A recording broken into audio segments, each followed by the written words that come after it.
সালাত ইসলামের মধ্যে এতটাই গুরুত্বপূর্ণ যে কালিমার পর যখন মানুষ মুসলমান হয় তখন তার উপর প্রধান যে দায়িত্বটা চলে আসে সেটা হচ্ছে সালাত। সালাত এত বড় একটা ইবাদত যেটা দেখা গেছে রাষ্ট্রের মধ্যে বিশৃঙ্খলা দূর করার জন্য যথেষ্ট। সাধারণ জনগণ সরকারের বিরুদ্ধে বিদ্রোহ করবে, এটা ঠেকানোর বা বিদ্রোহ করবে, এটার প্রধান যেটা মাধ্যম সেটা হচ্ছে সালাত। যে হজের অন্যতম একটা শর্ত কি, মানে সামর্থ্য থাকা, শারীরিক সামর্থ্য থাকা। সালাতের ক্ষেত্রে এরকম কোনো ওজন নাই, এরকম কোনো শর্ত নাই যে আপনি দাঁড়াইতে পারছেন তার মানে আপনি সালাত পড়বেন, আপনি দাঁড়াইতে পারেন না তার মানে আপনি সালাত পড়বেন না। সালাতের মধ্যে এর কোনো এক্সকিউজ নেই। আপনি দাঁড়াইতে পারেন না, আপনি কিভাবে পড়বেন? বসে পড়বেন। আপনি বসে পড়তে পারতেছেন, আপনি কিভাবে পড়বেন? শুয়ে পড়বেন। জাকাত দিই, তারপরে হজ করি, এটা বছরের একটা নির্দিষ্ট সময়, ঠিক না? এটা কি সব সময়? আপনি কি জাকাত প্রতিদিন দেন? প্রতি সপ্তাহে দেওয়া লাগে? মাসে? তারপর 4-5 মাস পরে? না, এটা বছরের একদিন, কোনো একদিন আপনার যখন কিনেসাবের পরিমাণ হবে বা আপনার যখন হজের সময় আসবে তখন। কিন্তু সালাত এরকম একটা ইবাদত যেটা প্রতিদিন আপনাকে আদায় করতে হবে। এটা কোনো কি নাই, মাপ নাই। এটা এরকম না যে আপনি আজকে করলেন, কালকে তো শুক্রবার, কালকে তো সরকারি ছুটি, হ্যাঁ সরকারি ছুটি হিসেবে আজকে কি সালাত করলাম না, না এটার কোনো কি নাই, মাপ নাই। বা আজকে তো ঈদের দিন, আজকে আনন্দের দিন, আজকে ঈদের দিন, আজকে একটু মিস দিলে কোনো সমস্যা না, আল্লাহ বুঝে। আল্লাহ তো আমাদের, হ্যাঁ আল্লাহ তো রহমান রহিম, আজকে ঈদের দিন হিসেবে আল্লাহ মাফ করে দিতে পারেন, আল্লাহ বুঝেন না। এগুলোর কোনো কি নেই, কোনো কিছু নেই। অনেক ওলামায়ে কেরাম বলেছেন, বিশেষ করে যারা সৌদি আরবের ওলামায়ে কেরাম আছেন বর্তমানে, এমনকি যারা চলে গেছেন, বিশেষ করে নাসিরউদ্দিন আলবানী রাহিমাহুল্লাহ, ইবনে বাজ রাহিমাহুল্লাহ, তারপর শেখ সালেহ আল উসাইমিন রাহিমাহুল্লাহ, এই যে উনারা কাফের বলেছেন, আরো জঘন্যতম মানে কথা বলেছেন, যারা ইচ্ছাকৃতভাবে অলসতাবশত যারা সালাত ত্যাগ করে। আপনি অবাক হবেন, আমরা সাধারণত জানি আমাদের মাযহাব কয়টা? 4টা। ইমাম শাফিঈ, মালিকি, হাম্বলি, হানাফি। ইমাম শাফিঈ রাহিমাহুল্লাহ, ইমাম মালিক রাহিমাহুল্লাহ, ওনারা বলছেন যে ব্যক্তি ইচ্ছাকৃতভাবে সালাত ত্যাগ করে এদেরকে হত্যা করতে হবে। এদের শাস্তি হচ্ছে এদেরকে কি করতে হবে? হত্যা করতে হবে। তবে সে মুসলমান হবে, মুসলমান হিসেবে তাকে হত্যা করতে হবে, তার কোনো ইয়ে নেই। ইমাম আবু হানিফা রাহিমাহুল্লাহ, যেটা আমাদের বাংলাদেশের বেশিরভাগ মানুষের মাযহাব, উনি বলেছেন যে তাকে দেশ থেকে বাদ করে দিতে হবে, তাকে অন্য দেশে পাঠিয়ে দিতে হবে, তাকে মুসলিম ভূখণ্ডে থাকার কোনো অধিকার নেই। অথবা যদি থাকতে হয় তাকে জেলে রাখতে হবে। তাকে জেল, মানে সাধারণত আমাদের তো ওই অপরাধ করলে আমাদেরকে কি করে? জেলে রাখে।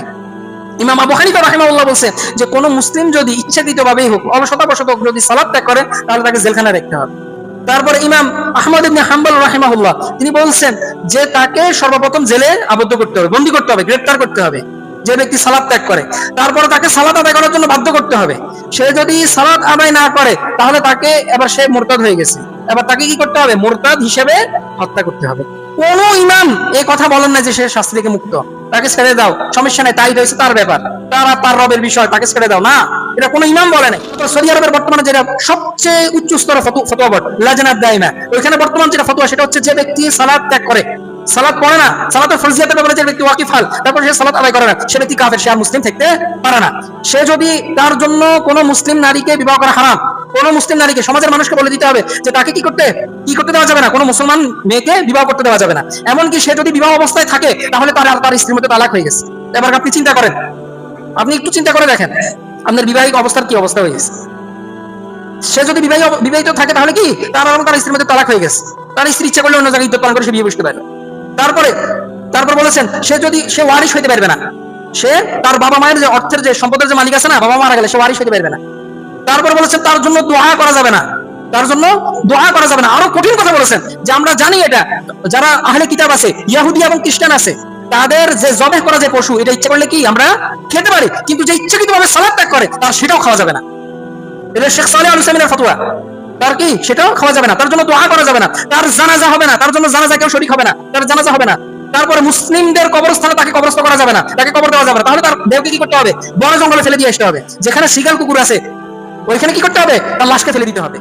যাবতীয় প্রশংসা মহান আল্লাহ তাআলার জন্য, সালাতু সালাম বর্ষিত হোক মুহাম্মদ সাল্লাল্লাহু আলাইহি ওয়াসাল্লামের প্রতি। সম্মানিত মুসল্লিয়ান কিরাম, আজকে পবিত্র জুমায় আমি খুতবার বিষয় হিসেবে আপনাদের সম্মুখে যে বিষয়টা নিয়ে আলোচনা করব সেটা হচ্ছে সালাতের ফজিলত এবং গুরুত্ব, আর সালাত ত্যাগ করার ভয়াবহতা। ইনশাআল্লাহ নির্দিষ্ট সময় সংক্ষিপ্ত আকারে যাতে এই বিষয়ে আলোচনা রাখতে পারি, আল্লাহ সুবহানাহু ওয়া তাআলার কাছে সে তৌফিক চাচ্ছি। সম্মানিত উপস্থিতি, আমরা আলহামদুলিল্লাহ আল্লাহ সুবহানাহু ওয়া তাআলা যাদেরকে মুসলিম হিসেবে পাঠিয়েছেন, অথবা যারা মুসলিম হয়েছি তারা সকলেই এটা জানি যে আল্লাহ সুবহানাহু ওয়া তাআলার অন্যতম একটা গুরুত্বপূর্ণ ইবাদত হচ্ছে সালাত। সালাত কতটা গুরুত্বপূর্ণ এটা আমি যখন আপনাদেরকে সালাতের গুরুত্ব নিয়ে যখন বলবো তখন আপনারা বুঝতে পারবেন। যদিও আমরা যারা মুসলিম আছি তারা মোটামুটি এটার গুরুত্ব বুঝি। আমরা এটার গুরুত্ব কখন বুঝি? যখন আমরা দেখি যে আমাদের বাবা মা ভাই বোন যারা আমাদেরকে বারংবার যে ইবাদতের জন্য সবচেয়ে বেশি তাকিদ দেয় সেটা হচ্ছে কিসের প্রতি? সালাতের প্রতি।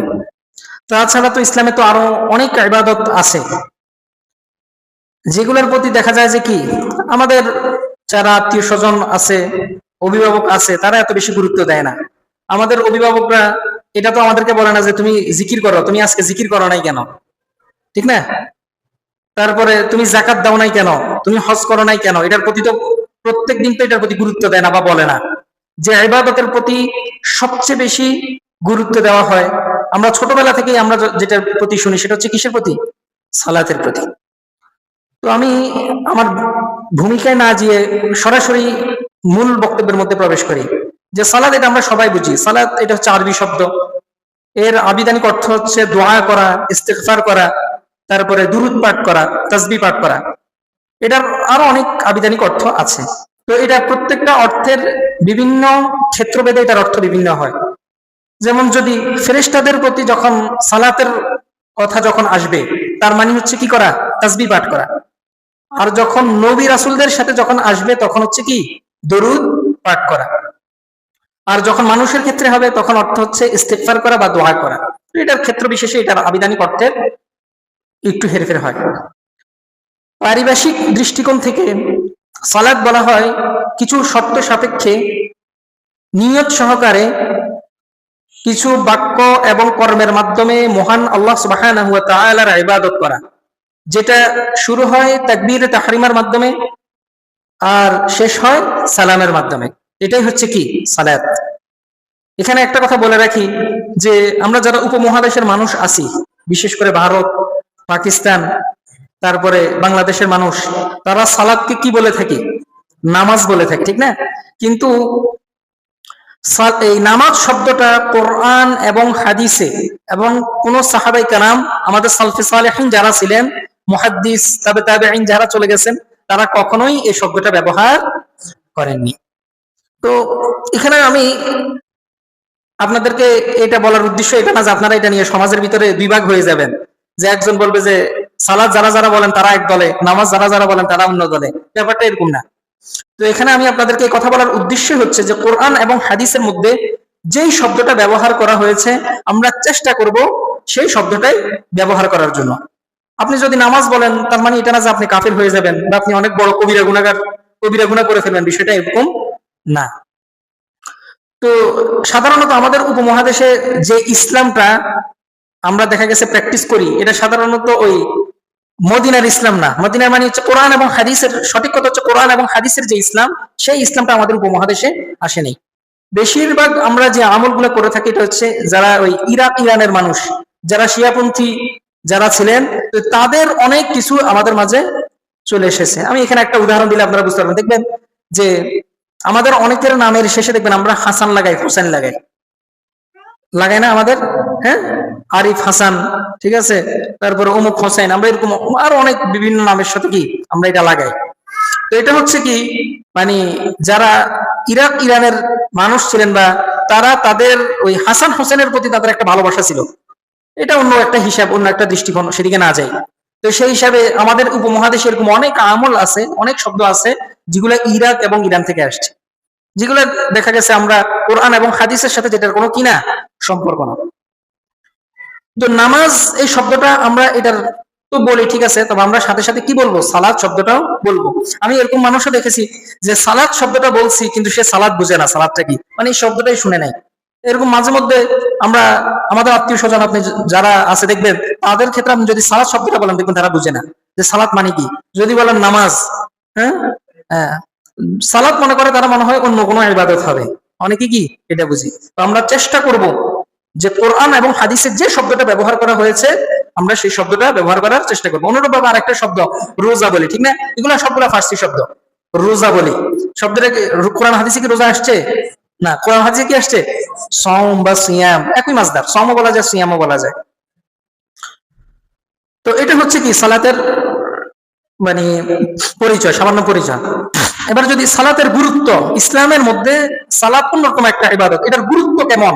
কারণ ইসলামের মধ্যে অনেক ইবাদত আছে, অনেক ইবাদত আছে। তো সালাতের গুরুত্ব কেমন সেটা আমি কিছু হাদিস এবং আয়াত বলছি, তাহলে আপনারা বিষয়টা বুঝতে পারবেন যে সালাত ইসলামের মধ্যে এতটাই গুরুত্বপূর্ণ যে কালিমার পর যখন মানুষ মুসলমান হয় তখন তার উপর প্রধান যে দায়িত্বটা চলে আসে সেটা হচ্ছে সালাত। রাসূল সাল্লাল্লাহু আলাইহি ওয়াসাল্লাম বলেন যে বুনিয়াল ইসলামু আলা খামস, এটা প্রসিদ্ধ হাদিস, এটা আমরা সবাই জানি যে ইসলাম পাঁচটা স্তম্ভের উপর প্রতিষ্ঠিত। শাহাদাতি আল্লা ইলাহা ইল্লাল্লাহ, প্রথম হচ্ছে কি শাহাদাত দেওয়া, সেটা হচ্ছে কি আল্লাহ সুবহানাহু ওয়া তাআলা ছাড়া সত্য কোনো ইলাহ নেই, ওয়া আন্না মুহাম্মাদুর রাসূলুল্লাহ, এবং মুহাম্মদ সাল্লাল্লাহু আলাইহি ওয়াসাল্লাম আল্লাহ তাআলার রাসূল। তারপর দুই নম্বর যেটা সেটা হচ্ছে ওয়া ইকামিস সালাহ, সালাত কায়েম করা। তাহলে আমরা এই হাদিসটা থেকে বুঝতে পারি যে যখন মানুষ মুসলিম হয়, কালিমা ছাড়া কি কেউ মুসলিম হতে পারে না, এটা আপনাকে সাক্ষ্য দিতে হবে যে আল্লাহ সুবহানাহু ওয়া তাআলা ছাড়া সত্য কোনো ইলাহ নেই। তারপর হচ্ছে মুহাম্মদ সাল্লাল্লাহু আলাইহি ওয়াসাল্লামের প্রতি ঈমান আনতে হবে। যখনই আপনি এটা বলে ফেলছেন, কেউ একজন বলে ফেলছে, স্বীকার করে ফেলছে, তখন তার উপর প্রধান যেটা ফরজ, যেটা দায়িত্ব, সেটা হচ্ছে কি সালাত, অন্য কোনো ইবাদত না, দান সদকা না।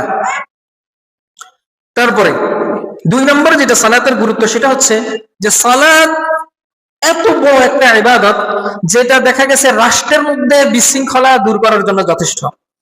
সাধারণ জনগণ সরকারের বিরুদ্ধে বিদ্রোহ করবে, এটা ঠেকানোর বা বিদ্রোহ করবে, এটার প্রধান যেটা মাধ্যম সেটা হচ্ছে সালাত, যেটা প্রধান বিষয়। আপনারা হয়তো অনেকে বুঝতে পারেন নাই, আমি হাদিস বললে আপনারা বুঝতে পারবেন। যে উম্মে সালামা রাদিয়াল্লাহু তাআলা থেকে বর্ণিত, রাসূল সাল্লাল্লাহু আলাইহি ওয়াসাল্লাম বলেন ইন্নাহু ইউস্তামালু আলাইকুম উমারা, যেমন একটা সময় আসবে যে তোমাদের উপর কিছু শাসক চাপিয়ে দেওয়া হবে বা কিছু শাসক চলে আসবে, ফাতারিফুনা ওয়া তুনকিরুনা, তারা এরকম কিছু আমল করবে যেগুলো দেখা গেছে ইসলামের পক্ষে যায়, ইসলামপন্থী কিছু কাজকর্ম করবে, আবার এরকম কিছু কাজ করবে যেটা ইসলামের সরাসরি বিপরীত। ফামান কারিহা ফাকাদ বারিয়া, যে ব্যক্তি এই ইসলামের বিপরীতপন্থী যে আমলগুলো আছে, যে এগুলার বিরোধিতা করবে, প্রতিবাদ করবে, সে মুক্ত হয়ে গেছে। তারপর রাসূল সাল্লাল্লাহু আলাইহি ওয়াসাল্লাম বলেন যে ওয়ামান আনকারা ফাকাদ সালিমা, অথবা কোন রকম যদি সে মনে কষ্ট পায়, এটাকে ঘৃণা করে, সেও মুক্ত হয়ে গেছে, তাকেও পাকড়াও করা হবে না। তারপর রাসূল সাল্লাল্লাহু আলাইহি ওয়াসাল্লাম বলেন ওয়ালাকিন মান রাদিয়া ওয়া তাবা, কিন্তু কেউ যদি এই আমলগুলোর প্রতি, ইসলামের বিপরীত পন্থী যে আমলগুলো আছে, এগুলো যদি কোনো শাসকের এই আমলগুলো দেখে যদি সন্তুষ্ট হয়, অথবা এগুলো আমল করে, এগুলো অনুসরণ করে, তখন রাসূল সাল্লাল্লাহু আলাইহি ওয়াসাল্লাম বলছেন যে সে ওই যে শাসক যে ইসলামের বিপরীতমুখী যে আমলগুলোর কারণে যে গুনাহগার হয়েছে, ওই সাধারণ মানুষ ওইগুলো সমর্থন করার কারণে, সন্তুষ্ট থাকার কারণে, প্রতিবাদ না করার কারণে সেও একই গুনার ভাগীদার হবে।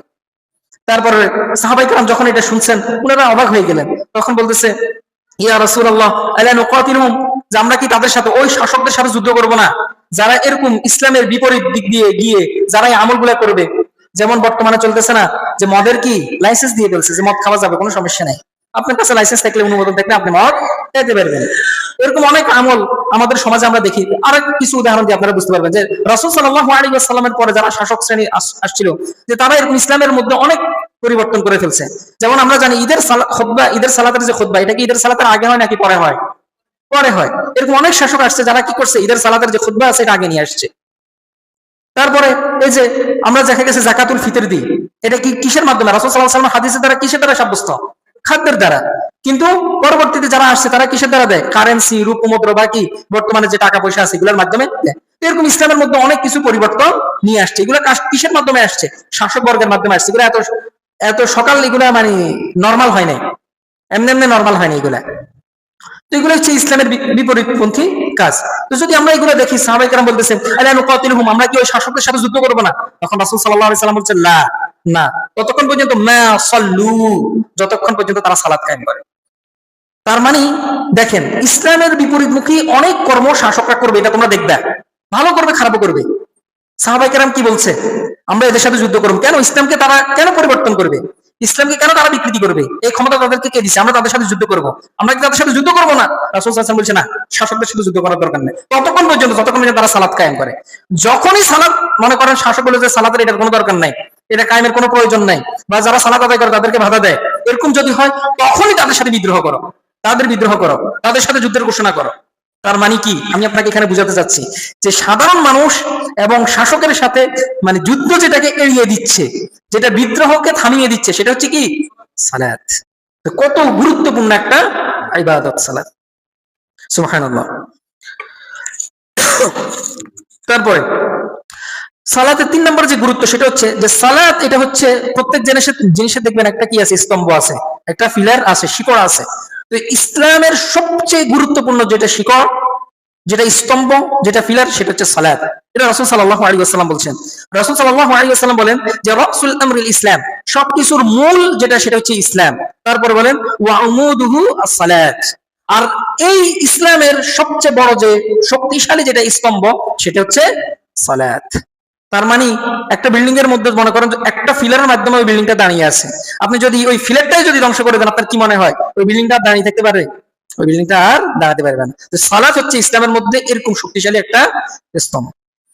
4 নম্বরে যে গুরুত্বের কথা বলবো সেটা হচ্ছে যে কিয়ামতের দিন প্রত্যেক মানুষের কি আমল আছে না? আমল তো অনেকগুলো আছে, সালাত, সিয়াম, তারপরে যাকাত, হজ, জিকির আজগার, পিতামাতার সাথে সদ্ব্যবহার, তারপর আত্মীয় স্বজনের অধিকার, হ্যাঁ, ছেলে মেয়ের অধিকার, এরকম অনেক আমল আছে। তো সর্বপ্রথম যে আমলটার যে হিসাব নেওয়া হবে ইবাদত কেন্দ্রিক, আল্লাহ সুবহানাহু ওয়া তাআলার কেন্দ্রিক, সেটা হচ্ছে কি? সালাত।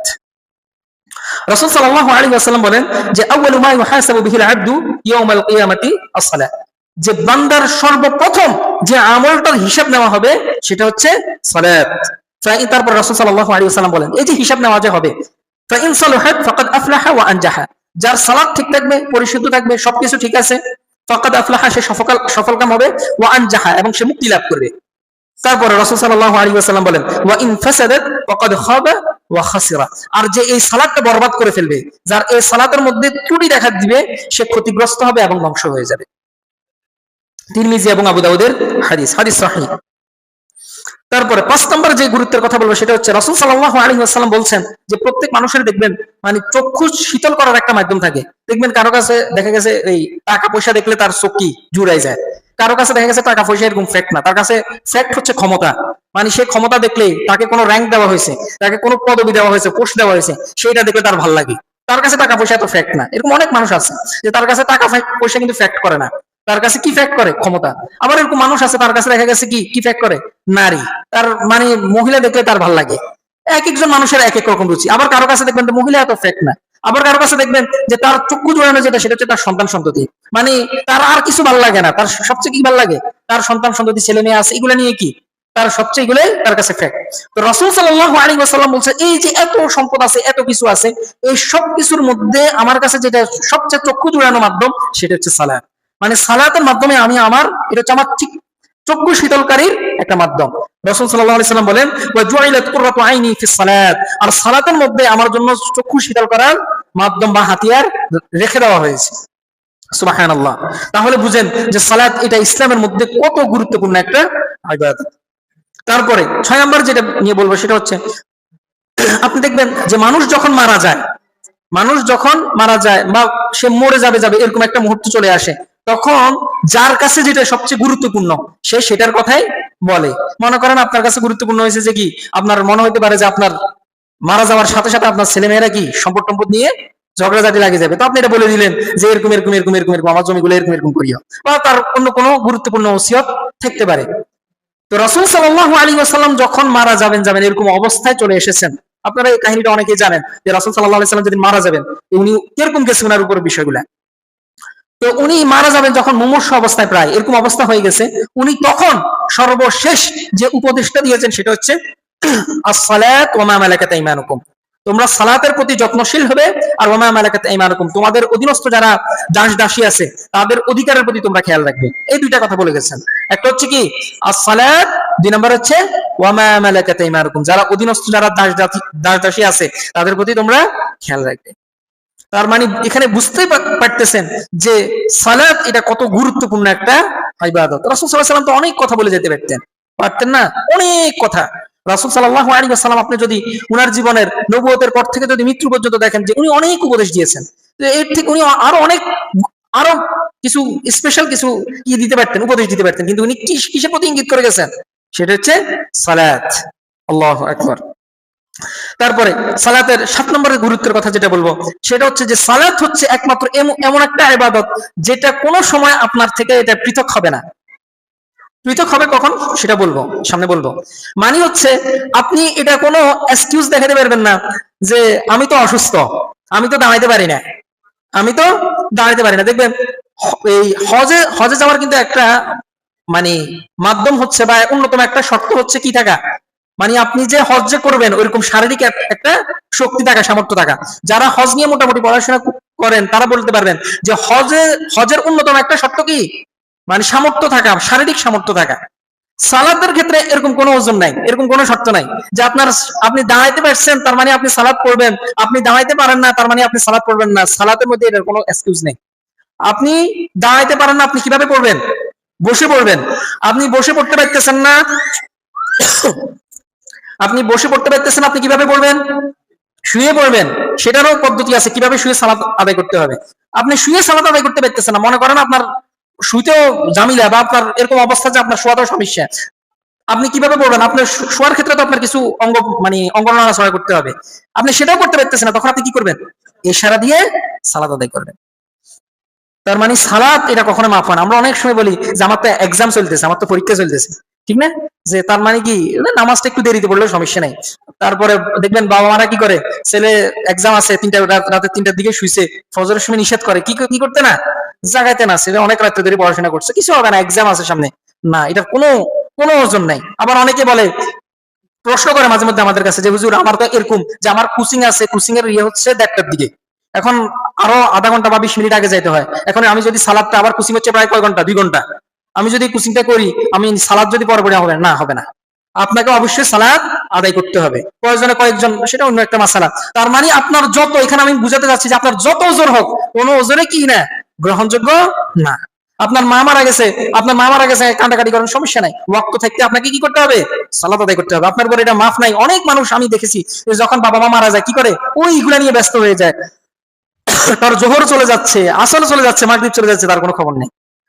তো সালাত এরকম ইবাদত যেটা আপনার কোনো ইমোশন বলেন, কোনো ওজর বলেন, এটা কোনো মাপ নেই, কোনো এগুলোর প্রতি ভ্রুক্ষেপ করা হবে না, এগুলো দেখা হবে না। তারপর মনে করেন আপনি একটা ক্রিটিক্যাল মুহূর্তে, হ্যাঁ, শত্রুপক্ষ মনে করেন আপনাকে ধাওয়া দিছে, হ্যাঁ, সালাতের রক্ত চলে যাচ্ছে, মানে আপনি এমন একটা জায়গা আছেন যেটা দেখা গেছে নাপাক, মনে করেন আপনি বাথরুমের মধ্যে আছেন, বাথরুমের মধ্যে কি সালাত আদায় করা যায়? স্বাভাবিক অবস্থায় যায় না। কিন্তু আপনি বাথরুম থেকে বের হওয়ার আর কোনো উপায় নেই, বের হইলে কি শত্রুপক্ষ আপনাকে পাকড়াও করে ফেলবেন, আপনার ওই বাথরুমে আপনাকে সালাত আদায় করতে হবে। আমার কথা মনে হয় বুঝেন নাই আপনারা। তো সালাত এত গুরুত্বপূর্ণ ইবাদত, আপনি একটু চিন্তা করে দেখেন যে যুদ্ধের ময়দানেও কি সালাতের প্রতি গুরুত্ব দেওয়া হয়েছে, যে সালাতুল খৌফ নামে একটা সালাত আছে, যে যুদ্ধের ময়দানে আপনাকে কি করতে হবে? সালাত আদায় করতে হবে। আল্লাহু আকবার। তারপরে 8 নম্বর যে গুরুত্বের কথা বলবো সেটা হচ্ছে যে সালাত এরকম একটা ইবাদত যেটা আল্লাহ সুবহানাহু, অন্যান্য ইবাদত আল্লাহ তাআলা রাসূল সাল্লাল্লাহু আলাইহি ওয়াসাল্লাম এর কাছে সরাসরি ওহী করেছেন যে যাকাত দিতে হবে, হজ করতে হবে, হ্যাঁ, দান সাদকা করতে হবে, যে ইবাদত এগুলো কি সরাসরি বলেছেন। কিন্তু সালাত এটা রাসূল সাল্লাল্লাহু আলাইহি ওয়াসাল্লামের কাছে যখন দিয়েছেন তখন উনাকে কি করে নেওয়া হয়েছে? উপরে নিয়ে নেওয়া হয়েছে। আমরা তো মেরাজের ঘটনা তো জানি, তো এটা কোথায় দেওয়া হয়েছে? উনাকে আসমানে দেওয়া হয়েছে। সুবহানাল্লাহ। এটা রাসূল সাল্লাল্লাহু আলাইহি ওয়াসাল্লামের কাছে এখানে দেওয়া হয় না, সরাসরি এখানে ওহী করা হয় না, যেটা আপনার উপর এখন ফরজ করা হয়েছে। তারপরে 9 নম্বরে যে গুরুত্বের কথা বলবো সেটা হচ্ছে কোরআনের মধ্যে সবচেয়ে যে ফরজের কথা বারংবার বলা হয়েছে সেটা হচ্ছে সালাত। ফরজের কথা যেটা বারংবার বলা হয়েছে, অনেকবার বলা হয়েছে, সেটা হচ্ছে কি? সালাত। সর্বশেষ যেটা সেটা হচ্ছে যে আমরা দেখবেন 10 নম্বর যে গুরুত্বের কথা, আমরা দেখবেন যাকাত দিই, তারপরে হজ করি, এটা বছরের একটা নির্দিষ্ট সময়, ঠিক না? এটা কি সব সময়? আপনি কি যাকাত প্রতিদিন দেন? প্রতি সপ্তাহে দেওয়া লাগে? মাসে? তারপর 4-5 মাস পরে? না, এটা বছরের একদিন, কোনো একদিন আপনার যখন নিসাবের পরিমাণ হবে বা আপনার যখন হজের সময় আসবে তখন। কিন্তু সালাত এরকম একটা ইবাদত যেটা প্রতিদিন আপনাকে আদায় করতে হবে, এটা কোনো কি নাই, মাপ নাই। এটা এরকম না যে আপনি আজকে করলেন, কালকে তো শুক্রবার, কালকে তো সরকারি ছুটি, হ্যাঁ, সরকারি ছুটি হিসেবে আজকে কি সালাত পড়লাম না, না এটার কোনো কি নাই, মাপ নাই। বা আজকে তো ঈদের দিন, আজকে আনন্দের দিন, আজকে ঈদের দিন, আজকে একটু মিস দিলে কোনো সমস্যা না, আল্লাহ বুঝে। আল্লাহ তো আমাদের, হ্যাঁ, আল্লাহ তো রহমান রহিম, আজকে ঈদের দিন হিসেবে আল্লাহ মাফ করে দিতে পারেন, আল্লাহ বুঝেন না, এগুলোর কোনো কি নেই, কোনো কিছু নেই। এই হচ্ছে মোটামুটি যে সালাত। আশা করি এই যে 10টা পয়েন্ট বললাম, আপনারা তাহলে এই 10টা পয়েন্ট থেকে অন্ততপক্ষে বুঝে নেন যে সালাত ইসলামের মধ্যে কত গুরুত্বপূর্ণ একটা ইবাদত। তারপর এবার আসি যে সালাত কার উপর ফরজ, এটা কিন্তু একটা গুরুত্বপূর্ণ বিষয়। আমরা অনেক সময় যে আমাদের যারা বাচ্চা আছে, যা আত্মীয় স্বজন আছে, অনেক সময় এরকম করে ফেলি যে যার উপর সালাত ফরজ না, আমি তার উপরেও কি করতেছি, মানে বাধ্যবাধকতা দিয়ে দিচ্ছি। যে এরকম ভাবে তাকে গুরুত্ব দেওয়া হচ্ছে যে ছোট বাচ্চা যে দেখা গেছে এখনো কি বিছনায় প্রস্রাব করে স্বাভাবিকভাবে, তার উপরেও কি আমি এটার গুরুত্ব আরোপ করতেছি যে এটা ফুটতে হবে তোমারে, এরকম গুরুত্ব দিচ্ছি না। ইসলাম যে সময়টাকে তার উপর ফরজ করেছেন, আপনি ইসলাম অনুযায়ী ইসলামের সীমারেখা মেনেই তার উপর গুরুত্ব দিবেন।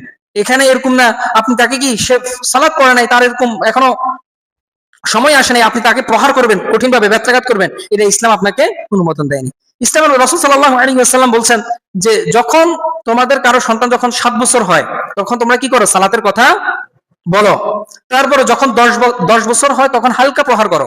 এখানে ওলামায়ে কেরাম প্রহার করার দ্বারা, এই যে আমরা এখানে দরাবা শব্দটা ব্যবহার হয়েছে, তো আমরা মনে করি কি প্রহার মানে হচ্ছে আমরা যেরকম জালিমের মতো ফিরি, আমরা তো প্রহার বলতে বুঝি থাবড় সবর, তারপরে কি কারো কেউ কেউ তো দেখা গেছে মাথার উপর তুলে আছাড়ও মারে, হ্যাঁ, এই যে এরকম না, তাকে আপনি হালকা কি পিঠের উপরে একটা। আর ইসলামের মূল বিষয় একটা, সেটা হচ্ছে বাচ্চাদের বা গালে কি দেওয়া যাবে না, প্রহার করা যাবে না, বুঝতে পারছেন? আমরা অনেক সময় দিই, এটা আমিও দিই, আপনিও দেন, সবাই মোটামুটি দেয়, এটা কিন্তু কি না, ইসলাম অনুমোদন করে না।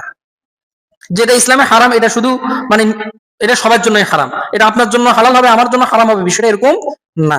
যখন 10 বছর হবে তখন এই যে তাদেরকে মারতে হবে, এটা মারার ক্ষেত্রে ইসলামের সীমারেখা দিয়ে দিয়েছে। যে আপনি পিঠের উপর হালকা করে কি করলেন, একটা প্রহার করলেন, এরকম না যে আপনি পিঠের উপর কি ঘুষির পরে ঘুষি দিতেছেন, না, এটা করা যাবে না। তাকে হালকা ধমক দিলেন, হালকা একটু প্রহার করলেন, বা রুমাল দিয়ে হোক, গামছা দিয়ে হোক, বা মেসওয়াক দিয়ে হোক, হ্যাঁ, স্বাভাবিকভাবে একটা প্রহার করলেন, যেটাতে কি কি পড়বে না, আগ মানে কঠিন ভাবে একদম জখম হয়ে গেছে, রক্ত বাইরে হয়ে গেছে, এরকম হবে না। এটা এটা ইসলাম আমাদেরকে বলে। তো তাহলে কখন ফরজ হবে তার উপর দেখেন, 7 বছর হলে তাকে আদেশ করতে বলছে, 10 বছর হলে সালাত যদি না পড়ে তাকে, তাহলে কি করতে হবে, হালকা প্রহার করতে হবে। এখন এই যে 10 বছর হয়েছে, তাকে যে হালকা প্রহার করবে, মনে করেন সে তারপরে সালাত পড়লো না, তার মানে কি তার গুনাহ হবে না? এটা হচ্ছে যখন তার বয়স হবে। এখন কখন বয়স হয়, প্রাপ্ত বয়স্ক কখন হয়, এই ক্ষেত্রে ওলামায়ে কেরাম তিনটা কথা বলছেন। এক হচ্ছে মনে করেন তার যদি বিভিন্ন শরীরের বিশেষ অঙ্গের আশেপাশে যদি লোম গজায়, এটা তো আমরা বুঝি, ঠিক আছে, যদি পশম উঠে, তখন এটা কারো কারো 11 বছর হইতে পারে, কারো কারো 12 বছর হইতে পারে, কারো কারো 13 বছর হইতে পারে। এটা এক একজনের এক এক সময় হয়, এটা সবার যে একদম 13 বছর হয়েছে, 14 বছর হয়েছে সবার যে একরকম হবে বিষয়টা এরকম না, আপনার কখন হয়েছে সেটা আপনি জানেন। তারপর হচ্ছে যখন মনে করেন এটা হলো না, কিন্তু আমরা এটাকে স্বপ্নদোষ বলি, অনেকে স্বপ্নদোষটা অন্তত পক্ষে বুঝি, যারা এটা বুঝানোর কোনো প্রয়োজন বোধ করতেছি না, যারা বুঝে না তারা বুঝে নিবেন যে কারো যদি এরকম স্বপ্নদোষ হয়ে যায়, তাহলে কি করতে হবে, তার উপরও সালাত ফরজ হয়ে গেছে। এবার সেটা 11 বছরও হইতে পারে, 12 বছরও হইতে পারে, কারো কারো 13 বছরও হইতে পারে। এখন আপনি অবাক হয়ে গেলেন যে হুজুর যদি বুঝি 11 বছরও হয়, হ্যাঁ 11 বছরও এটা হয়। রাসূল সাল্লাল্লাহু আলাইহি ওয়াসাল্লামের একজন সাহাবী, উনার 11 বছর হয়, 11 বছর বয়সে উনার সন্তান হয়েছে, বুঝতে পারছেন? 11 বছর বয়সে উনার সন্তান হচ্ছে। এটা এক এক সময় দেখা গেছে অঞ্চল ভেদে মানুষের বিভিন্ন হইতে পারে। মনে করেন এখন আপনার কারো পশম উঠলো না, তার স্বপ্নদর্শ হইলো না, তাহলে তার উপর কখন? কারো যদি 15 বছর হয়ে গেছে, মানে 14 বছর শেষ, 15 বছরে সে পদার্পণ করেছে, তাহলে এখন থেকে তার, সে যদি সালাত যদি সে আদায় না করে, তাহলে তার গুনাহ হবে। এই তিনটা জিনিস লাগবে, মনে থাকবে তো ইনশাআল্লাহ? যে এই যে তাহলে এবার বুঝেন, আমি তো এগুলা কত দেখছি যে 9-10 বছরের বাচ্চা, 11 বছর বাচ্চাকে কি বেদম প্রহার, সালাত পড়ে না কেন? না, এটা করা যাবে না। আল্লাহ সুবহানাহু ওয়া তাআলা আমাদেরকে বুঝার আমল করার তৌফিক দান করুন। তাহলে সালাত ফরজ হতে হলে কি লাগবে?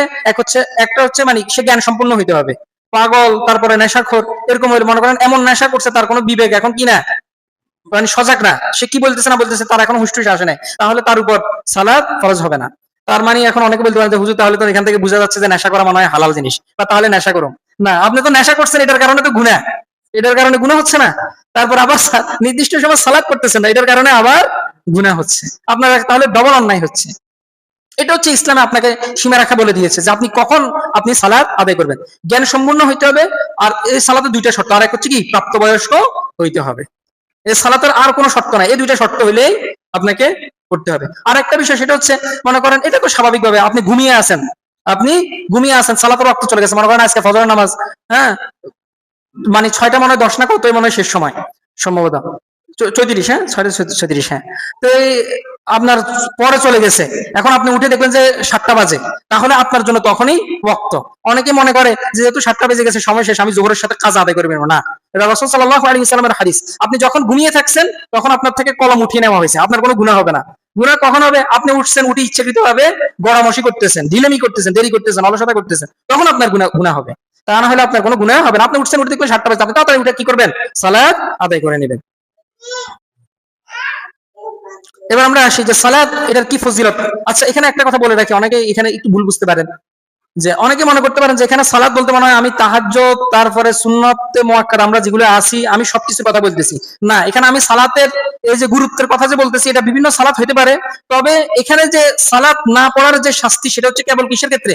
যেগুলা ফরজ সালাতের ক্ষেত্রে, যেগুলা ফরজ করা হয়েছে। যেমন আমরা যারা জানি না তারা এখন জেনে নি যে প্রত্যেকদিন মোট 17 রাকাত সালাত আপনাকে কি করতে হবে? বাধ্যতামূলক পড়তে হবে। এটা যদি আপনি না পড়েন আপনি গুনাহগার হবেন।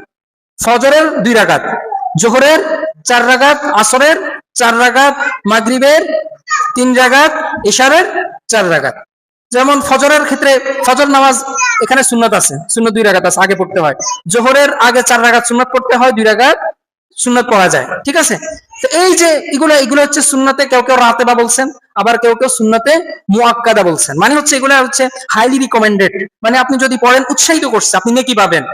রাসূল সাল্লাল্লাহু আলাইহি ওয়াসাল্লামের একটা হাদিস আছে যে কোনো ব্যক্তি যদি এই যে যেগুলা সুন্নাতের রাতেবা আছে, ফজরের আগে 2 রাকাত, জোহরের 6 রাকাত, তারপরে মাগরিবের পরে 2 রাকাত, ইশারের পরে 2 রাকাত, এগুলা যদি মোট 12 রাকাত সুন্নাত আদায় করে, আল্লাহ সুবহানাহু ওয়া তাআলা তাকে কি দিবেন? জান্নাতে একটা বিশেষ কক্ষের মালিক বানাই দিবেন। বুঝতে পারছেন? তো আল্লাহ তাআলা ঘর বানাই দিবেন, এটা তো মনে হয় আমাদের দুনিয়াবি ঘরের মতো, এরকম না। তো এগুলোর প্রতি ইসলাম গুরুত্ব দিয়েছে। এখন কেউ যদি বলে, একটু ভালো করে শুনে রাখেন, অনেক সময় এগুলাতে ফ্যাঁস লাগে। কেউ যদি বলে যে ভাই আমি এগুলা সালাত পড়বো না, এই যে যেগুলা সুন্নত সালাত আছে আমি এগুলা পড়বো না, আপনার আল্লাহ সুবহানাহু ওয়া তাআলা এটার জন্য আপনাকে পাকড়াও করবে না, বিন্দু মাত্র কি করবে না? পাকড়াও করবে না। ভালো করে শুনে রাখেন, এটা রাসূল সাল্লাল্লাহু আলাইহি ওয়াসাল্লামের হাদিস আছে, মুসলিমের হাদিস, সহিহ হাদিস। একজন ব্যক্তি আসছে, বেদুইন, রাসূল সাল্লাল্লাহু আলাইহি ওয়াসাল্লামের কাছে, সে বলতেছে ইয়া মুহাম্মদ, যে আল্লাহ সুবহানাহু ওয়া তাআলা আমার উপর কি ফরজ করেছেন? তখন রাসূল সাল্লাল্লাহু আলাইহি ওয়াসাল্লাম বলছেন যে দিনে এবং রাতে তোমার উপর 5 ওয়াক্ত সালাত ফরজ করেছেন। বুঝতে পারছেন? যদি তারপরে অনেক কথাই বলছেন, বলার পর রাসূল ওই বেদুইন বলতেছে যে আল্লাহর কসম করে বলতেছি যার হাতে আমার প্রাণ, যে আপনি যেগুলো বলতেছেন এগুলা আমি কমও করব না, এগুলো আমি বেশিও করব না। তখন রাসূল সাল্লাল্লাহু আলাইহি ওয়াসাল্লাম বলছে যে এই যদি এই কথার উপর যদি অটল থাকে, তাহলে তোমরা যদি কোনো জান্নাতি মানুষকে দেখতে চাও তাহলে একে, যেখানে মুসলিমের হাদিস। বুঝতে পারছেন? তো অনেক সময় আমাদের আলেমরাও কি করে, এগুলা পড়ার জন্য তাকিদ দিতে গিয়ে এগুলাকে ফরজের কাছাকাছি নিয়ে আসে। তো অনেক মানুষ মনে করে যে উমা জোহরের নামাজ 12 রাকাত, এত রাকাত পড়তে হইব, তা পড়া দরকার নাই। না, আপনি 4 রাকাত কি করেন? পড়েন। তার মানে কি আমি কি এখানে আপনাদের কি এটা বলতেছি যে বাকি রাকাত আপনি পড়ার দরকার নাই, এটা কি বলছি? না, আপনি পড়েন, পড়লে আপনি নাকি পাবেন। আল্লাহ সুবহানাহু ওয়া তাআলা আপনার জন্য জান্নাতে বিশেষ কক্ষ দান করবেন, যেটা ওই যে ফরজ সালাত পড়তেছে তাকে দিবেন না। কিন্তু ইসলামে যে জিনিসটা যেভাবে বর্ণনা করা হয়েছে, আপনাকে আমাকে সেই জিনিসটা সেভাবেই বর্ণনা করতে হবে। এখানে আমি আপনি এ কথা বলার কোনো সুযোগ নাই যে কি এগুলো আমি গুরুত্ব দেওয়ার জন্য বলতেছি, মানুষ যাতে পড়ে। এই যে একজন আলেমকে আমি দেখছি যেগুলোর গুরুত্ব দিতে গিয়ে এভাবে বলতেছে উনি, যে দিনে রাত্রে নামাজ কয় রাকাত? 5 ওয়াক্ত। তারপরে ফজরের নামাজ কয় রাকাত? 4 রাকাত, সবাই তো জানে। জোহরের নামাজ কয় রাকাত? 12 রাকাত। আসর নামাজ কয় রাকাত? 8 রাকাত। তো এই যেগুলো জানেন, আপনারা এগুলো পড়েন না কেন? এই যে জানি পড়তেছেন আপনি গুনাহগার হবেন, আল্লাহু আকবার। না না, এটা আপনার উপর আবশ্যক না। যেগুলো দেখা গেছে সুন্নত, আপনি এগুলো পড়লে কি পাবেন? নেকি পাবেন, এবং আল্লাহ সুবহানাহু ওয়া তাআলা জান্নাতে আপনাকে বিশেষ সম্মান দান করবেন। বুঝতে পারছেন? কিন্তু আপনি যদি জাহান্নাম থেকে বাঁচতে চান, মোটামুটি 5 নাম্বার তুলতে চান, হ্যাঁ, আল্লাহর দরবারেও কি 5 নাম্বার, তাহলে আপনাকে কি করতে হবে? এই যে যেগুলা ফরজ সালাত আছে আপনাকে সেগুলা আদায় করতে হবে। বুঝে গেছে? হ্যাঁ। এবার এই সালাতের কি ফজিলত, এবার আমরা সেদিকে আসি। যে সালাতের 1 নম্বর যে ফজিলত, সেটা হচ্ছে যে সালাতের মাধ্যমে আল্লাহ সুবহানাহু ওয়া তাআলা আপনার যত সগীরা গুনাহ আছে এগুলো আল্লাহ সুবহানাহু ওয়া তাআলা মাফ করে দিবেন। সগীরা গুনাহ মাফের অনেক অনেক আমলের কথা ইসলামের মধ্যে আছে, এটা হচ্ছে অন্যতম আরেকটা। আপনি যদি 5 ওয়াক্ত সালাত আদায় করেন, তাহলে আপনার আর কোনো সগীরা গুনাহ, ছোটখাটো যেগুলো আছে এগুলা গুনাহগুলা থাকবে না। আমি হাদিসটা শুনাই, যে বুখারী এবং মুসলিমের হাদিস। রাসূল সাল্লাল্লাহু আলাইহি ওয়াসাল্লাম বলেন, আরাআইতুম লাউ আন্না নাহরান বিবাবি আহাদিকুম, তোমাদের কারো বাড়ির সামনে যদি একটা এই নদী থাকে, ঠিক আছে, ইয়াগতাসিলু ফিহি কুল্লা ইয়াউমিন 5 মাররাত, সে যদি ওই নদীতে যদি 5 বার গোসল করে, হাল ইয়াবকি মিন দারানিহি শাই, তাহলে কি তার শরীরে কোনো ময়লা থাকতে পারে? তখন সাহাবায়ে কেরাম বলতেছে যে ক্বালু লা ইয়াবকা মিন দারানিহি শাই, যে তার শরীরের মধ্যে বা তার জামা কাপড়ের মধ্যে কোনো ধরনের ময়লা থাকতে পারে না। তখন রাসূল সাল্লাল্লাহু আলাইহি ওয়াসাল্লাম বলেন যে ফাযালিকা মাসালুস সালাতিল খামস ইয়ামহুল্লাহু বিহিন্নাল খাতায়া, যে এটাই হচ্ছে 5 ওয়াক্ত সালাতের উদাহরণ, যে কোন মুসলিম, কোন মুমিন বান্দা যদি এই 5 ওয়াক্ত সালাত যদি আদায় করে, তাহলে তার কোনো সগীরা গুনাহ থাকবে না। এখানে অনেকে মনে করেন যে এখানে তো সগীরা গুনাহর কথা বলা হয় নাই, কবিরা গুনাহ না। কবিরা গুনাহর জন্য শর্ত হচ্ছে কি করা লাগবে? তওবা করা লাগবে। তওবা ছাড়া কবিরা গুনাহ মাফ হবে না। আপনার ছোটখাটো, আমার দ্বারা, আপনার দ্বারা কত ছোটখাটো সগীরা গুনাহ হয়ে যায়। আল্লাহু আকবার। তো এই সালাতের দ্বারা, 5 ওয়াক্ত সালাতের দ্বারা আল্লাহ সুবহানাহু ওয়া তাআলা কি করবেন? আমাদের যে ছোটখাটো গুনাহগুলো আছে এগুলা মাফ করে দিবেন। এই যে ছোট বাচ্চারা, এই যে কথা বলিও না। তারপরে সালাতের 2 নম্বর ফজিলত, সেটা হচ্ছে আজকালকার দেখবেন আমাদের সমাজের মধ্যে অনেক অশ্লীল এবং অপকর্ম বেড়ে গেছে।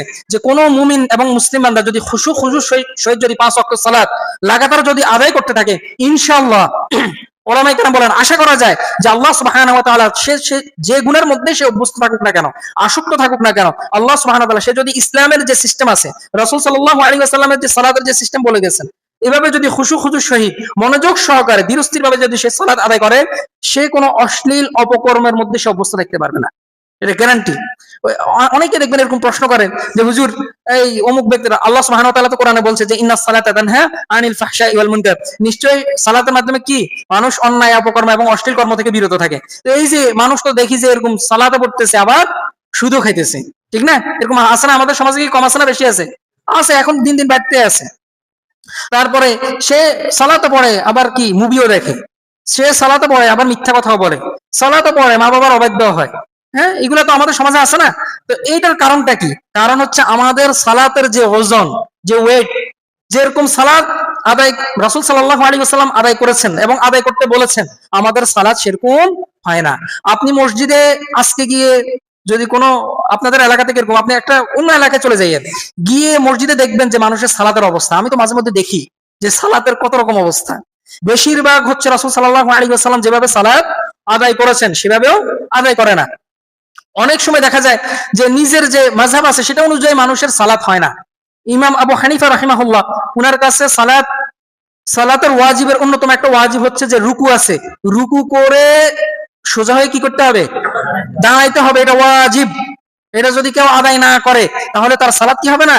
আদায় হবে না। কত মানুষ আছে এরকম, কত মানুষ আছে যে রুকু করার পরে আবার কি তাড়াতাড়ি সোজা হয়ে দাঁড়ায় না, ধীরস্থির ভাবে দাঁড়ায় না, রুকু শেষ না হইতে হইতে আবার কি সেজদায় চলে যাইতেছে। এরকম মানুষ কি কম না বেশি? এখন অনেক অনেক মানুষ। তো এই যে আমাদের সালাতের মধ্যে রূহ নেই, যে রূহটা থাকা দরকার, ওই রূহ না থাকার কারণেই আমরা দেখা গেছে ওই গুনাহ থেকে সরে আসতে পারি না। এখনো মুভির মাধ্যমে আসক্ত থাকি, বিভিন্ন অপকর্মের মাধ্যমে আসক্ত থাকি।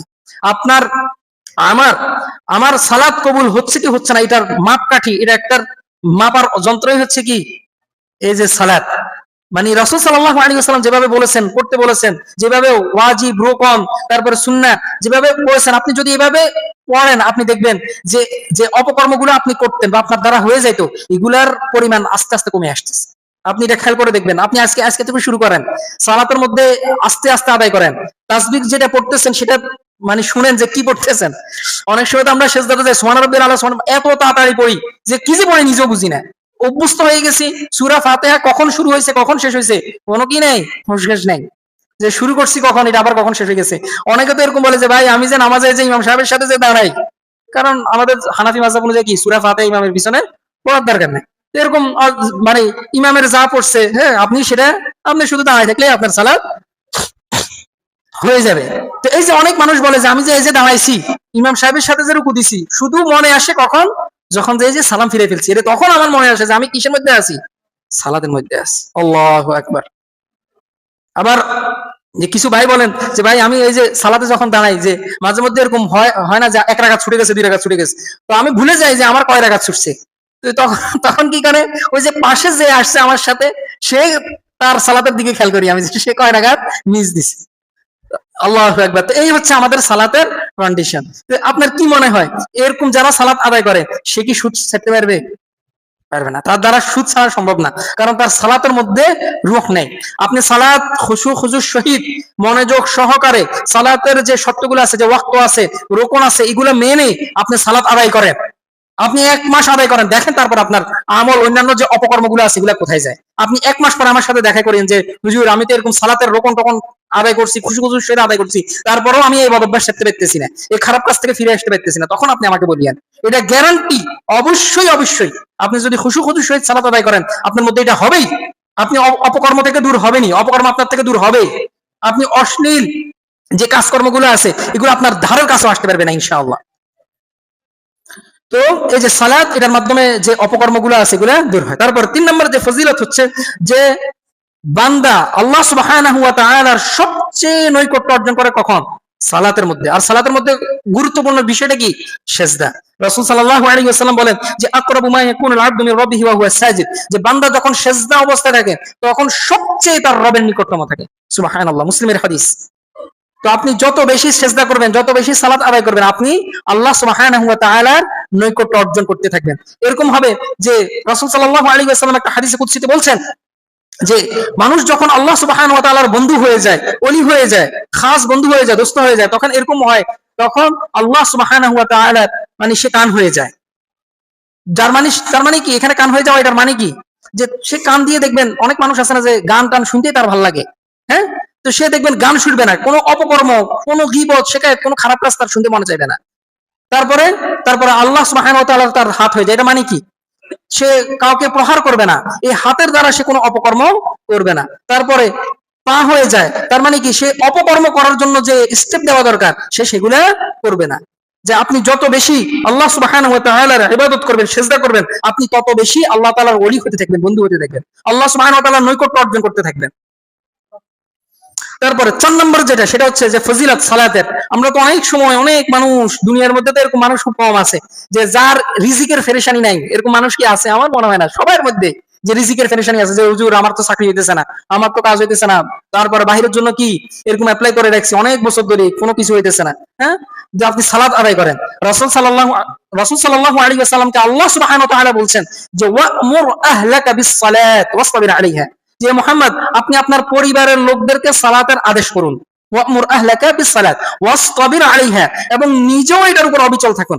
লা নাসআলুকা রিজকা, আমি আপনার কাছে রিজিক চাই না, নাহনু নারযুকুক, আমি আপনাকে রিজিক দান করব। সুবহানাল্লাহ। তার মানে হচ্ছে আপনি যদি সালাত আদায় করেন, আল্লাহ রাসূল সাল্লাল্লাহু আলাইহি ওয়াসাল্লাম যেভাবে সালাত আদায় করেছেন, আপনি যদি খুজুর সহিত দৃঢ়স্থির ভাবে মনোযোগ সহকারে কি পড়তেছেন ভালোভাবে আপনি যদি এইভাবে সালাত আদায় করেন, আপনার রিজিকের পেরেশানি আল্লাহ তাআলা দূর করে দিবেন। এটা কোরআনের আয়াত, এটা আল্লাহ সুবহানাহু ওয়া তাআলা বলেছেন। পারবো তো ইনশাআল্লাহ, আল্লাহ তাআলা তৌফিক দান করুক। তারপরে সর্বশেষ যে ফজিলতের কথা বলবো সেটা হচ্ছে যে আমি এই যে বলতেছি যে আমি কি মুসলমান, ঠিক না, আমি মুমিন, আমি বিশ্বাসী, এটা যে আপনি যে দাবি করতেছেন এটা তো প্রমাণ লাগবে না? হ্যাঁ, আপনি প্রমাণ তো দিতে হবে। তো এটার প্রমাণ হচ্ছে যে আপনি যে আল্লাহর প্রতি বিশ্বাসী, আপনি যে আল্লাহ সুবহানাহু ওয়া তাআলাকে রব হিসেবে যে বিশ্বাস করেন, এটার অন্যতম একটা মাধ্যম বা প্রমাণ হচ্ছে সালাত। যে মহান আল্লাহ তাআলা বলছেন যে কদ আফলাহাল মুমিনুন, মুমিনরা সফলকাম হয়ে গেছে। আল্লাহ সুবহানাহু ওয়া তাআলা এখানে বলেন না যে হবে, এখানে মাজি সিগা ব্যবহার করেছেন। আপনারা যারা আরবি গ্রামার জানেন, এখানে কি মাজি করিবের সিগা ব্যবহার, কদ আফলাহাল মুমিনুন, যে মুমিনরা সফলকাম হয়ে গেছে, মুমিনরা সফলকাম হয়ে গেছে। যে আল্লাযীনা হুম ফি সালাতিহিম খাশিউন, যারা খুজুর সহিত মনোযোগ সহকারে ধীরস্থিরভাবে যারা সালাত আদায় করেন, যে মুমিনের অন্যতম একটা বৈশিষ্ট্যের কথা এখানে বলেছেন, আর অনেক বৈশিষ্ট্য। তারপরে দেখেন আল্লাহ সুবহানাহু ওয়া তাআলা সর্বশেষ কয়েকটা মুমিনের কয়েকটা বৈশিষ্ট্যের কথা বলছেন। প্রথম বলছেন কিসের কথা?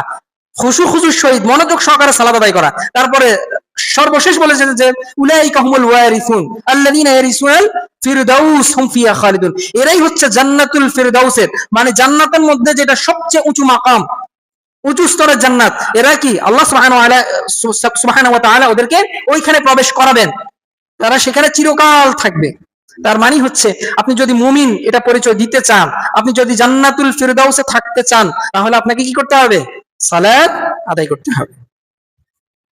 তো আমি আর এদিকে বাড়াচ্ছি না, যে সর্বশেষ আর একটা পয়েন্ট নিয়ে বলবো, আর সময় শেষ হয়ে আসছে, যে সেটা হচ্ছে যে যারা এবার এদিকে আসে, যে যারা ইচ্ছাকৃতভাবে সালাদ ত্যাগ করে, ইচ্ছাকৃত হোক, অলসতা বসতায় হোক, যেমনিই হোক, মোট কথা সে জানে যে নামাজ ফরজ, এটা জেনে ফেলছে, এটা পড়তেই হবে, আমার উপর নামাজ ফরজ, এটা জেনে ফেলছে, সে সালাদ কি করে, পড়ে না, অলসতা বসতাই হোক, যে কোনোই ওজোরেই হোক না কেন। আমাদের তো এখন ওজোর হয়েছে যে কি, আমি তো এখন চাকরি করতেছি, আমি এখন ব্যবসা করতেছি না, এগুলা কোনো ওজোর না, এগুলা ইসলামের কোনো ওজোরে না এগুলা। তো এই যে যারা সালাদ ত্যাগ করে তাদের ব্যাপারে ইসলাম কি বলে, যে আল্লাহ সুবহানাহু ওয়া তাআলা কোরআনের মধ্যে বলছেন যে এরা হচ্ছে, মানে এই যে কয়েক শ্রেণী মানুষ আছে, আল্লাহ সুবহানাহু ওয়া তাআলা কোরআনের মধ্যে এদেরকে ধ্বংস, মানে এদের জন্য ধ্বংস, এদের জন্য আর কিছুই নেই। তো এর মধ্যে এক নম্বর যারা আছে, এরা হচ্ছে কি, যারা সালাত ত্যাগ করে। আল্লাহ সুবহানাহু ওয়া তাআলা বলছেন যে ফাখালাফা মিন বা'দিহিম খালফুন আদাআস সালাত ওয়াত্তাবাউশ শাহওয়াতি ফাসাওফা ইয়ালকাউনা গায়্যা, যে এমন কিছু মানুষ আসছে যে যারা তাদের সালাতকে বরবাদ করে দিয়েছেন। এই সালাত বরবাদ করা এটা কয়েক ভাবে হতে পারে। এক হচ্ছে আপনি সালাত পড়েন, সময় অনুযায়ী পড়েন না, এই যে ফজরের সালাত জোহরের সাথে পড়েন, জোহরের সালাত আসরের সাথে পড়েন, মাগরিব পড়েন তো ইশার পড়েন না, এরকম, বুঝতে পারছেন, সময় অনুযায়ী পড়েন না। আরেক শ্রেণীর মানুষ হচ্ছে, এরা পড়ে ঠিক আছে, তবে মনোযোগ সহকারে পড়ে না, খুশুর সহিত পড়ে না, এরাও ধ্বংস, একই শ্রেণীর এরা। আরেক শ্রেণীর মানুষ হচ্ছে যে এই একদমই পড়ে না, সালাত কি করে না, একদমই পড়ে না। এই তিন শ্রেণীর মানুষ, এরা সবাই কি ধ্বংসশীল, এরা কি মানে ধ্বংস থেকে এরা মুক্ত না। এই যে আল্লাহ সুবহানাহু ওয়া তাআলা বলছেন যে আদাউস সালাত ওয়াত্তাবাউশ শাহওয়াত ফাসাওফা ইয়ালকাউনা গায়্যা, এদেরকে কি করা হবে, জাহান্নামের যে উপত্যকা আছে, বড় যে উপত্যকা আছে, ওখানে নিক্ষেপ করা হবে, ফাসাওফা ইয়ালকাউনা গায়্যা। তারপরে আমরা তো এই সূরাটা তো আমরা সবাই জানি, সূরা মাউন আমরা বলি যে ফাওয়াইলুল লিল মুসাল্লিন, ওই সকল মুসাল্লিন, সালাত আদায়কারীদের জন্য ধ্বংস, যারা কি করে, আল্লাযীনা হুম আন সালাতিহিম সাহুন, যারা উদাসীন ভাবে সালাত আদায় করে, ঠিক আছে। তারপরে যারা লোক দেখানোর জন্য সালাত আদায় করে। তাহলে এক নম্বর কি, আপনি আমি কখনোই কি কল্যাণ লাভ করতে পারবো না। যেখানে আল্লাহ বলেছেন যে যারা সালাত ত্যাগ করে তাদের জন্য ধ্বংস, সেখানে আপনি আমি কিভাবে সফল হতে পারি, সফলতার মুখ দেখতে পারি, এখানে সফল হওয়ার কোনো সম্ভাবনা নাই। তারপরে দুই নম্বর যেটা বলবো সেটা হচ্ছে, রাসূল সাল্লাল্লাহু আলাইহি ওয়াসাল্লাম কোন আমলের ক্ষেত্রে সাধারণত কুফর শব্দটা রাসূল সাল্লাল্লাহু আলাইহি ওয়াসাল্লাম বলেন নাই। রাসূল সাল্লাল্লাহু আলাইহি ওয়াসাল্লাম বলছেন যে ইন্না বাইনার রাজুলি ওয়া বাইনাশ শিরকি ওয়াল কুফরি তারকুস সালাহ, যে মুমিন বান্দা আর শিরক এবং কুফরের মধ্যে যেটা পার্থক্য করে সেটা হচ্ছে সালাত। তারপর রাসূল সাল্লাল্লাহু আলাইহি ওয়াসাল্লাম আরেকটা হাদিসে বলছেন যে আল হাদু আল্লাযী বাইনানা ওয়া বাইনাহুম আস-সালাত, আমাদের মধ্যে আর কাফেরদের মধ্যে যেটা মুক্তির প্রতিশ্রুতি সেটা হচ্ছে সালাত। ফামান তারাকাহা ফাকাদ কাফার, যে ব্যক্তি এটা তরক করছে সে কুফরি করছে। আর একটা হাদিস যে মান তারাকা সালাতা মুতাআম্মিদান ফাকাদ কাফারা, যে ব্যক্তি ইচ্ছাকৃতভাবে সালাত ত্যাগ করলো সে কুফরি করলো। এরকম আমল ছাড়া, এই সালাত ছাড়া আর কোনো আমলের ক্ষেত্রে রাসূল সাল্লাল্লাহু আলাইহি ওয়াসাল্লাম বলে নাই। অনেক উলামায়ে কেরাম বলেছেন, বিশেষ করে যারা সৌদি আরবের উলামায়ে কেরাম আছেন বর্তমানে, এমনকি যারা চলে গেছেন, বিশেষ করে নাসিরউদ্দিন আলবানী রাহিমাহুল্লাহ, ইবনে বাজ রাহিমাহুল্লাহ, তারপর শেখ সালেহ আল উসাইমিন রাহিমাহুল্লাহ, এই যে উনারা কাফের বলেছেন, আরো জঘন্যতম মানে কথা বলেছেন, যারা ইচ্ছাকৃতভাবে অলসতাবশত যারা সালাত ত্যাগ করে। আপনি অবাক হবেন, আমরা সাধারণত জানি আমাদের মাযহাব কয়টা, চারটা, ইমাম শাফিঈ, মালিকি, হাম্বলি, হানাফি। ইমাম শাফিঈ, এই যে ভালো করে শুনেন ভাইরা, এখনো অনেকে কথা বলতেছেন, কথা বন্ধ করেন। ইমাম শাফিঈ রাহিমাহুল্লাহ, ইমাম মালিক রাহিমাহুল্লাহ, ওনারা বলছেন যে ব্যক্তি ইচ্ছাকৃতভাবে সালাত ত্যাগ করে এদেরকে হত্যা করতে হবে, এদের শাস্তি হচ্ছে এদেরকে কি করতে হবে, হত্যা করতে হবে। তবে সে মুসলমান হবে, মুসলমান হিসেবে তাকে হত্যা করতে হবে, তার কোনো ইয়ে নেই। ইমাম আবু হানিফা রাহিমাহুল্লাহ, যেটা আমাদের বাংলাদেশের বেশিরভাগ মানুষের মাযহাব, উনি বলেছেন যে তাকে দেশ থেকে বাদ করে দিতে হবে, তাকে অন্য দেশে পাঠিয়ে দিতে হবে, তাকে মুসলিম ভূখণ্ডে থাকার কোনো অধিকার নেই, অথবা যদি থাকতে হয় তাকে জেলে রাখতে হবে। তাকে জেল, মানে সাধারণত আমাদের তো ওই অপরাধ করলে আমাদেরকে কি করে, জেলে রাখে। ইমাম আবু হানিফা রাহিমাহুল্লাহ বলছে যে কোন মুসলিম যদি ইচ্ছাকৃতভাবেই হোক, অলসতাবশত হোক, যদি সালাত ত্যাগ করে তাহলে তাকে জেলখানায় রাখতে হবে। তারপরে ইমাম আহমদ ইবনে হাম্বল রাহিমাহুল্লাহ, তিনি বলছেন যে তাকে সর্বপ্রথম জেলে আবদ্ধ করতে হবে, বন্দী করতে হবে, গ্রেফতার করতে হবে যে ব্যক্তি সালাত ত্যাগ করে। তারপরে তাকে সালাত আদায় করার জন্য বাধ্য করতে হবে। সে যদি সালাত আদায় না করে তাহলে তাকে, এবার সে মুরতাদ হয়ে গেছে, এবার তাকে কি করতে হবে, মুরতাদ হিসেবে হত্যা করতে হবে। কোন ইমাম এই কথা বলেন না যে সে শাস্তি থেকে মুক্ত, তাকে ছেড়ে দাও, সমস্যা নাই, তাই হয়েছে তার ব্যাপার, তার রবের বিষয়, তাকে ছেড়ে দাও, না, এটা কোনো ইমাম বলে নাই। তারপর সৌদি আরবের বর্তমানে যেটা সবচেয়ে উচ্চ স্তরের ফতোয়া বোর্ড লাজনাত দাইমা, ওইখানে বর্তমান যেটা ফতোয়া সেটা হচ্ছে যে ব্যক্তি সালাত ত্যাগ করে, সালাত পড়ে না, সালাতের ফরজিয়াতের ব্যাপারে যে ব্যক্তি ওয়াকিফ হাল, তারপর সে সালাত আদায় করে না, সে ব্যক্তি কাফের, সে আর মুসলিম থাকতে পারে না। সে যদি তার জন্য কোনো মুসলিম নারীকে বিবাহ করা হারাম, কোন মুসলিম নারীকে, সমাজের মানুষকে বলে দিতে হবে যে তাকে কি করতে দেওয়া যাবে না, কোনো মুসলমান মেয়েকে বিবাহ করতে দেওয়া যাবে না। এমনকি সে যদি বিবাহ অবস্থায় থাকে তাহলে তার স্ত্রীর মধ্যে তালাক হয়ে গেছে। এবার আপনি চিন্তা করেন, আপনি একটু চিন্তা করে দেখেন আপনার বিবাহিক অবস্থার কি অবস্থা হয়ে গেছে। সে যদি বিবাহিত থাকে তাহলে কি তার এবং তার স্ত্রীর মধ্যে তালাক হয়ে গেছে, তার স্ত্রী ইচ্ছা করলে অন্য জায়গায় ইদ্যত পালন করে সে বিয়ে বসতে পারে। তারপর বলেছেন সে ওয়ারিশ হইতে পারবে না, সে তার বাবা মায়ের যে অর্থের যে সম্পদের যে মালিক আছে না, বাবা মারা গেলে সে ওয়ারিশ হইতে পারবে না। তারপর বলেছেন তার জন্য দোয়া করা যাবে না, তার জন্য দোয়া করা যাবে না। আরো কঠিন কথা বলেছেন যে আমরা জানি এটা, যারা আহলে কিতাব আছে, ইহুদি এবং খ্রিস্টান আছে, তাদের যে জবেহ করা যে পশু, এটা ইচ্ছা করলে কি আমরা খেতে পারি, কিন্তু যে ইচ্ছাকৃত ভাবে সালাত ত্যাগ করে তার সেটাও খাওয়া যাবে না। এটা শেখ সালেহ আল উসাইমিনের ফতোয়া। তার কি সেটাও খাওয়া যাবে না, তার জন্য দোয়া করা যাবে না, তার জানাজা হবে না, তার জন্য জানাজা কেউ শরীক হবে না, তার জানাজা হবে না। তারপরে মুসলিমদের কবরস্থানে তাকে কবরস্থ করা যাবে না, তাকে কবর দেওয়া যাবে না। তাহলে তার দেহকে কি করতে হবে? বড় জঙ্গলে ফেলে দিয়ে আসতে হবে। যেখানে শিকার কুকুর আছে ওইখানে কি করতে হবে? তার লাশকে ফেলে দিতে হবে। এই যে আমরা অনেকেই আজকে দেখা গেছে সালাতের ব্যাপারে এরকম কি উদাসীন। আপনি একটু চিন্তা করে দেখেন, এগুলো ওলামায়ে কেরামের ফতোয়া। আমি কোনো আমার মতো যারা আছে তাদের ফতোয়া দিতেছি না, বড় বড় ওলামায়ে কেরামের ফতোয়া। তো কেউ এটাকে আপনি যদি ইমাম আবু হানিফা রাহিমাহুল্লাহ ওনার মাযহাবটাও যদি আপনি গ্রহণ করেন, হ্যাঁ, তাহলে আপনার মুক্তি না, আপনাকে জেলখানা যেতে হবে। আপনি কি মনে করেন যে হয়তোবা আল্লাহ সুবহানাহু ওয়া তাআলা আমাদের বর্তমানে যে গণতান্ত্রিক সেকুলার ব্যবস্থার কারণে আপনি হয়তো মুক্তি পেয়ে যেতেছেন? আপনার কি মনে হয় এটার জন্য কি আল্লাহ সুবহানাহু ওয়া তাআলা আপনাকে পাকড়াও করবেন না? অবশ্যই আপনাকে পাকড়াও করবেন। তারপর আরো বিশেষ করে রাখেন, রাসূল সাল্লাল্লাহু আলাইহি ওয়াসাল্লাম আব্দুল্লাহ ইবনে শাকীক রাহিমাহুল্লাহ, আব্দুল্লাহ ইবনে শাকীক রাহিমাহুল্লাহ একজন তাবেঈ, উচ্চ স্তরের একজন তাবেঈ। তিনি বলেছেন যে রাসূল সাহাবীদের যুগে আমরা এরকম কোন সাহাবীকে পাই নাই যে ব্যক্তি সালাত ত্যাগ করা ব্যতীত অন্য কোনো আমল ত্যাগ করার কারণে তাকে কাফের মনে করতেন। শুধু একমাত্র সালাত ত্যাগ করার কারণে তাদেরকে কি মনে করা হতো? কাফের মনে করা হতো। এটা সকল সাহাবী এতে পারে একমত। আজকাল আমি আপনি কি কি সুন্দর বিন্দাস ভাবে ঘুরতেছি, সালাত করতেছি, আবার নিজেকে মুসলমান দাবি করতেছি, হ্যাঁ, গরু গোশত খাইতেছি, হ্যাঁ, তারপর আবার কি মুসলমানরা যে সকল সুবিধা পায় আপনি সেটা সুবিধা নিতেছেন। আপনি মনে রাখেন এটার জন্য অবশ্যই আপনাকে জবাবদিহি করতে হবে। এই যে আপনি আজকে সালাত নষ্ট করতেছেন ইচ্ছাকৃত ভাবে, আপনি এটার জন্য জবাব দিতে হবে। তারপরে এই যে সর্বশেষ জাহান্নামে যাদেরকে শাস্তি দেওয়া হবে, মানে যে পয়েন্টটা নিয়ে বলবো সেটা হচ্ছে এদের স্থান হচ্ছে যারা ইচ্ছাকৃত ভাবে মরার সাথে সাথে এদের স্থান হবে কোথায়? জাহান্নামে। আল্লাহ সুবহানাহু ওয়া তাআলা বলছেন যে আনিল মুজরিমিন মা সালাকাকুম ফি সাকার, কিছু মুজরিমকে, কিছু অপরাধীকে জিজ্ঞেস করা হবে যে তোমরা আজকে জাহান্নামে কেন? মা সালাকাকুম ফি সাকার, তারা প্রথম যেটা বলবে সেটা হচ্ছে ক্বালু লাম নাকুম মিনাল মুসাল্লিন, আমরা নামাজি ছিলাম না, আমরা মুসল্লিন ছিলাম না। আল্লাহ সুবহানাহু ওয়া তাআলা আমাদেরকে 5 ওয়াক্ত সালাত জামাতের সহিত আদায় করার তৌফিক দান করুন। আকুলু কওলি হাযা আস্তাগফিরুল্লাহ লি ওয়া লাকুম ওয়া লিসাইরিল মুসলিমিন ফাস্তাগফিরুহু ইন্নাহু গফুরুর রহিম।